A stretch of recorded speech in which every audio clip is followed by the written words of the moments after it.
Tartare, ce lieu situé au plus profond des enfers, est maudit entre tous.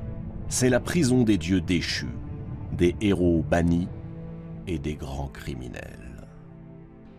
Mais avant d'être un lieu, Tartare fut un dieu, une divinité née du chaos primordial.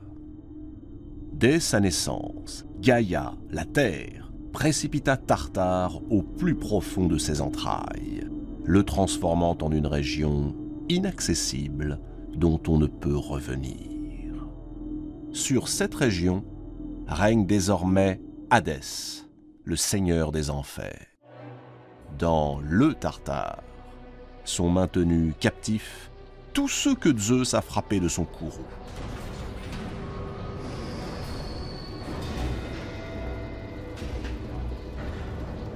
Autour d'eux se dresse une triple muraille d'airain. Aucune sortie possible, aucune raison d'espérer.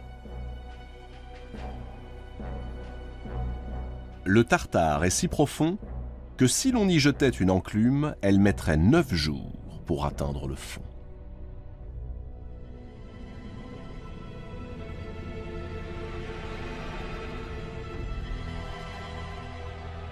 Quelque part, enveloppés dans des brumes de soufre, montent les cris des damnés. Ici, les fils d'Ouranos et de Gaïa, les titans, coupables de s'être révoltés contre Zeus. Plus loin, les géants. Se croyant invincibles en raison de leur taille monstrueuse, ils osèrent déclarer la guerre aux maîtres de l'Olympe. Ils ont perdu. Mais les titans et les géants ne sont pas seuls à croupir dans le Tartare, cette prison infâme. Il y a aussi des hommes, des personnages de légende qui, un jour, portés par leur orgueil, se sont crus plus forts que les dieux.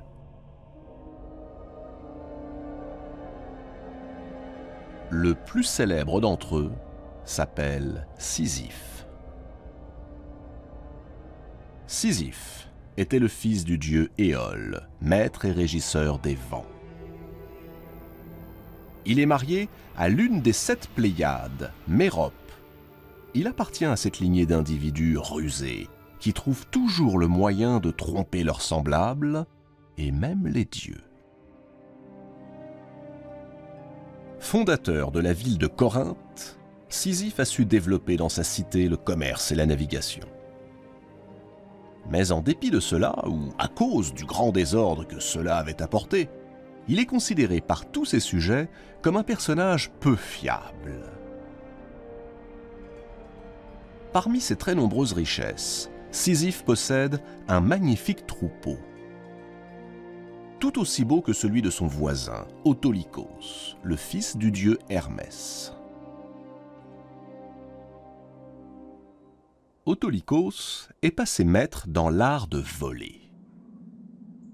Son père lui a donné le pouvoir de métamorphoser toutes les bêtes qu'il dérobe, de donner des cornes à celles qui n'en ont pas, de rendre noires celles qui sont blanches, et inversement.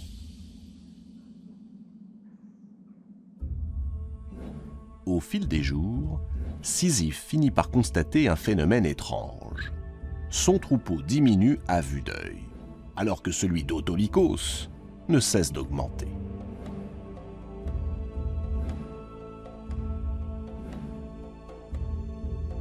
Il connaît la réputation d'Autolycos. Le coupable ne peut être que lui. Alors, pour confondre le voleur, Sisyphe imagine un stratagème.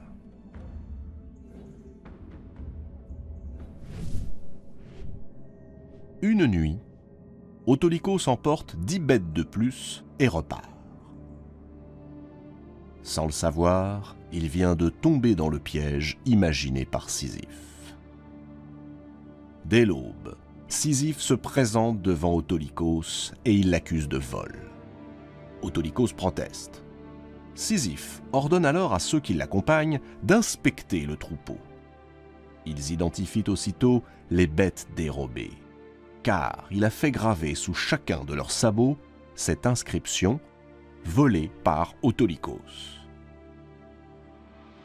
Or, ce jour est la veille du mariage de la fille d'Autolycos, Anticlée. Elle doit épouser le roi d'Ithaque, Laërte. Sisyphe se dit qu'il tient là sa vengeance.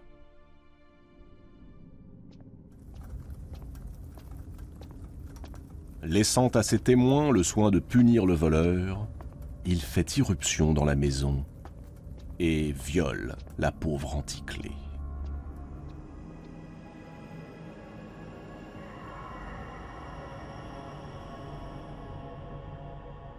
Quelque temps plus tard, un enfant vient au monde, et on lui donne le nom d'Ulysse. Est-il le fils de Laërte ou de Sisyphe? Toujours est-il qu'Ulysse se montrera plus tard aussi rusé que Sisyphe lorsqu'il devra déjouer les 1000 obstacles qui jalonneront son odyssée.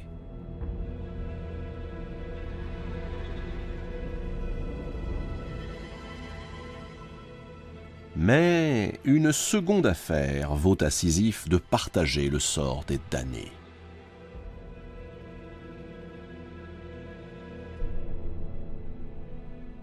Zeus est un grand séducteur. Déesses ou mortelles, toutes les créatures féminines qui croisent sa route, consentantes ou pas, finissent par succomber à ses ardeurs. Le jour où il rencontre Égine, la jolie fille du dieu fleuve Asopos, une fois de plus, son cœur s'emballe.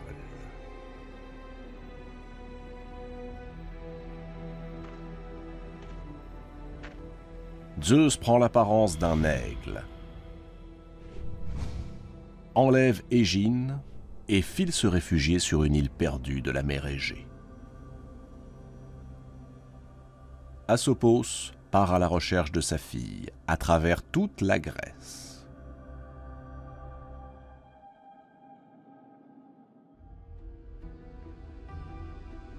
Au moment où Asopos va se résigner, Sisyphe l'interpelle du haut de la tour qui domine sa citadelle.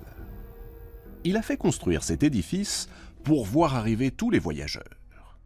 Puis il les intercepte et les rançonne.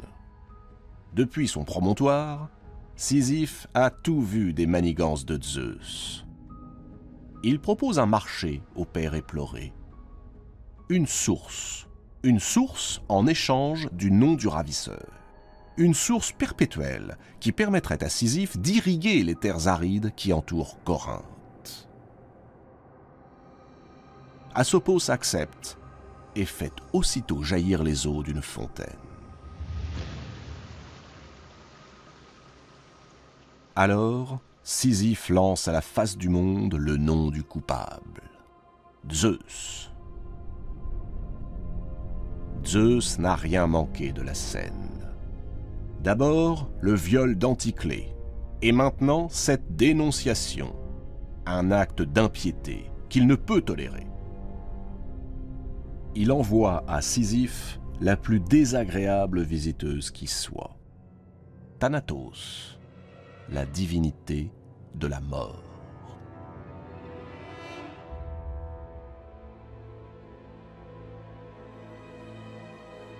Mais Sisyphe le malin, Sisyphe le beau parleur, réussit à emberlificoter la mort en lui faisant valoir des arguments plus fallacieux les uns que les autres.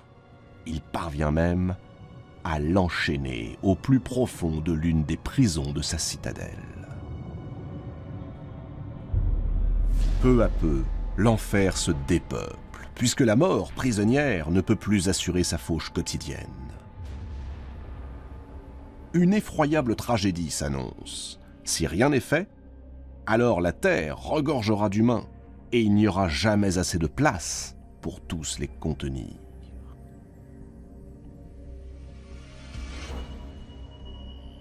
Il faut agir, et vite.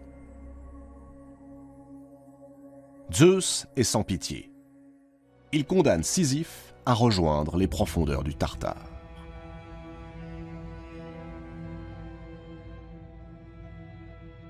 Mais le rusé Sisyphe a encore un tour dans son sac. Avant d'obéir à Zeus et de descendre aux enfers, il recommande à sa femme Mérope de ne pas ensevelir son corps et de ne pas faire les offrandes rituelles. Mérope, bien que surprise, accepte.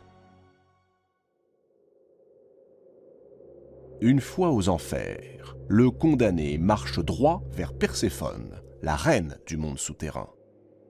Il lui déclare sur un ton affligé qu'étant mort sans sépulture, il ne doit pas se trouver là. On aurait dû le laisser sur l'autre rive du Styx. Il ajoute, larmoyant, que sa femme a fait preuve d'une impardonnable impiété, qu'il se soumette à la sentence de Zeus, mais qu'il demande la permission de revenir sur Terre afin de faire le nécessaire pour son enterrement et pour châtier celle qui a manqué à ses devoirs. Il s'engage à être de retour dès que les rites auront été accomplis.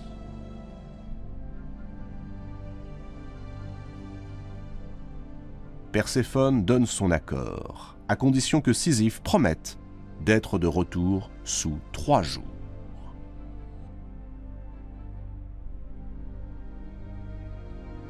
Sisyphe remonte vers la lumière et, bien évidemment, renie sa promesse. Cette fois, Zeus, exaspéré, foudroie Sisyphe. Sans autre forme de procès, il le renvoie au fin fond du Tartare. Et il invente pour lui un châtiment bien particulier. Il le condamne à faire rouler un énorme rocher jusqu'au sommet d'une colline. La tâche semble facile, mais tout est à recommencer.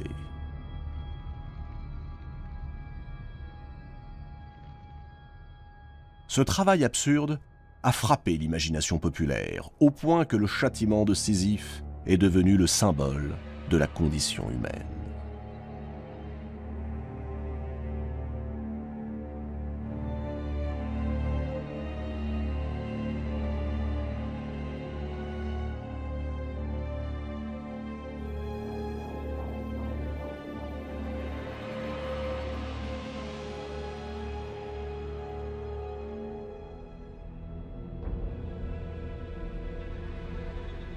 Dans le Tartare, appuyé sur son rocher, Sisyphe se console peut-être de savoir qu'il n'est pas seul. Depuis qu'il est là, il a vu bien des personnages illustres. Atlas, condamné à porter le monde sur ses épaules. Mais aussi Encélade, Ixion et d'autres dont il a oublié les noms. Et voilà qu'aujourd'hui vient d'apparaître un nouveau condamné. On le mène non loin de là, de l'autre côté de la colline, jusqu'à un lac. Sisyphe connaît cet homme. C'est un roi, le roi de Phrygie, Tantale. Tantale est le fils de Zeus et de la nymphe Pluto. Il a épousé la fille du dieu Pactole.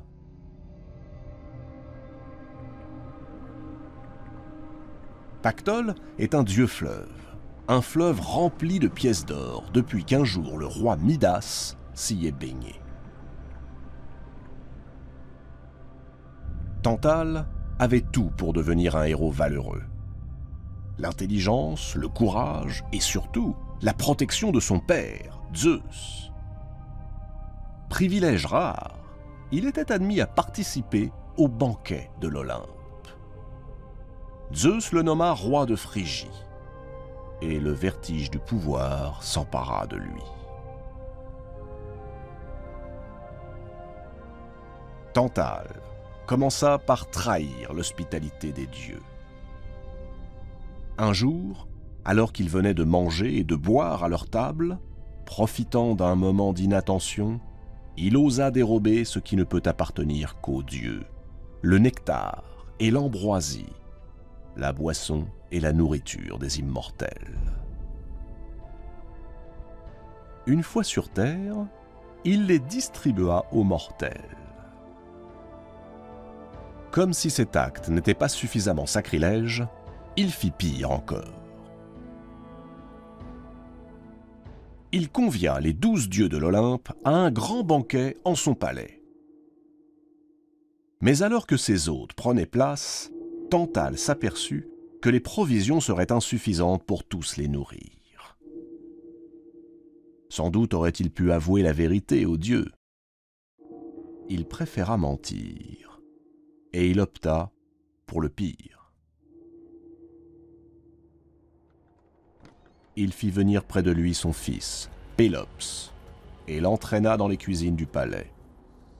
À l'abri des regards, il l'étrangla et se mit à le tailler en pièces.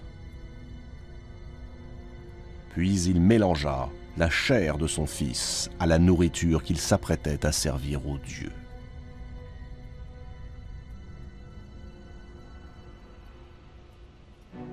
À peine ces derniers eurent-ils goûté au plat qu'ils furent saisis de dégoût et se détournèrent avec horreur.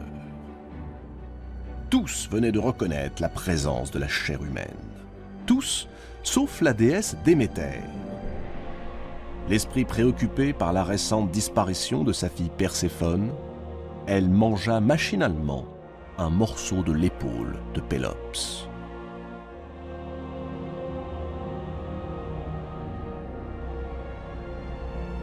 Zeus, partagé entre l'écœurement et la colère, ordonna que l'on jette Tantale aux enfers.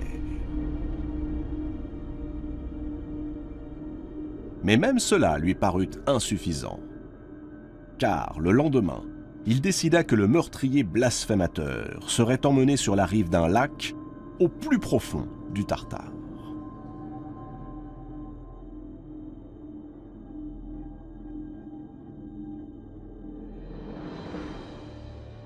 Et le voici, Tantale, roi et demi-dieu déchu. Condamné à ne pouvoir ni manger ni boire pour l'éternité.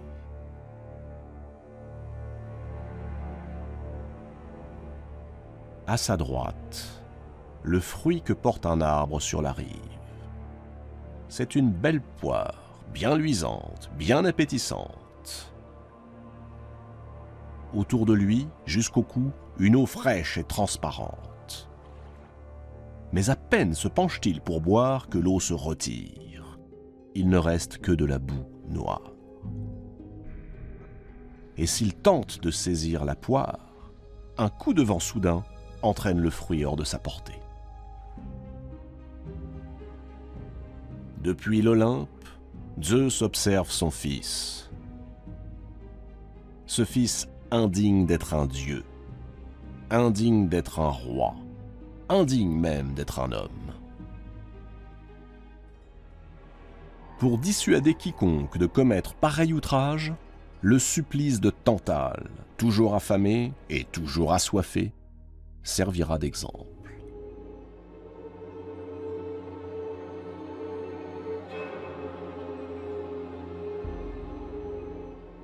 Si Zeus est redoutable dans le châtiment, il sait aussi se montrer magnanime. Il décide de ressusciter l'infortuné Pélops.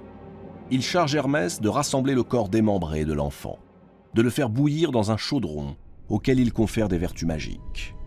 Ainsi, chaque parcelle du corps déchiqueté de Pélops reprendra vie.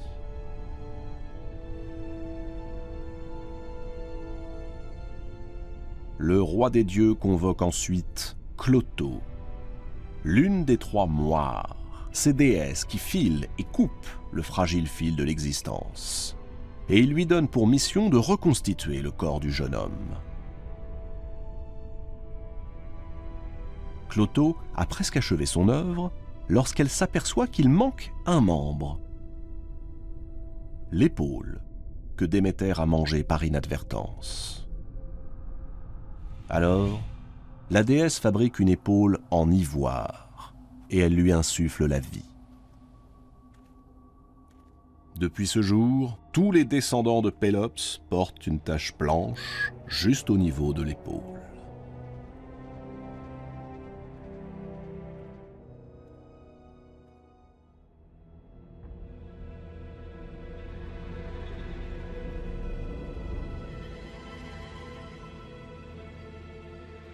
À quelques pas de là, un autre criminel purge sa peine. Il s'appelle Ixion. Pour Ixion, tout commença le jour où il voulut épouser la fille du roi de Thessalie, Éionée. Pour le convaincre, Ixion s'engagea à offrir à la jeune femme les présents les plus admirables. Éionée accepta et le mariage fut célébré. Le lendemain, Éionée réclama les cadeaux promis à sa fille. « Il n'y en aura pas, » répliqua Ixion. Et il signifia avec dédain qu'il avait changé d'avis. La brouille s'installa entre les deux hommes. Éionée menaça Ixion des pires représailles. Effrayé, ce dernier se hâta d'inviter son beau-père à un banquet de réconciliation. Éionée accepta. Il pénétra dans le palais d'Ixion. Ixion l'accueillit, puis il l'entraîna vers la salle où était dressée la table du banquet. Alors qu'il parvenait à la hauteur d'une fosse où brûlait un grand feu, Ixion poussa violemment son beau-père. Éionée s'écrasa sur les braises ardentes. Lorsqu'elles apprirent ce crime odieux, pas une seule des divinités de l'Olympe n'accepta de purifier Ixion. Pas une, sauf Zeus. Il prit le criminel en pitié, et non seulement il le purifia, mais il le convia aussi à sa table. On aurait pu imaginer que Ixion témoignerait à Zeus sa reconnaissance pour ce noble geste. Au contraire. À peine installé à table, il se comporta de la manière la plus ingrate qui soit. Il tenta de séduire Héra, la propre épouse de Zeus. Cette fois, Ixion avait dépassé les bornes.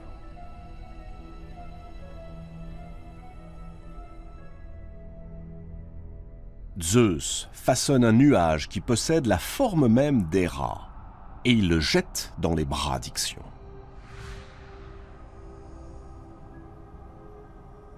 Emporté par le désir, égaré par l'ivresse, Ixion ne se rend pas compte qu'il tient entre ses bras une créature illusoire, un double de Héra.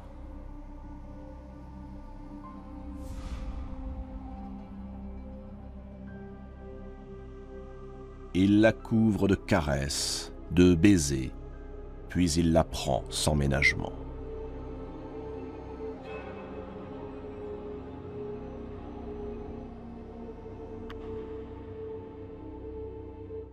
De cette union naîtra un être hybride, mi-homme, mi-cheval. On l'appellera Centaure. Alors que Ixion est persuadé qu'il a conquis le cœur de la reine de l'Olympe, Zeus met fin à ses ébats. Il s'empare d'Ixion et le précipite aux enfers. Là, il est attaché à une roue enflammée. Une roue qui tournera sur elle-même jusqu'à la fin des temps. Elle tourne toujours.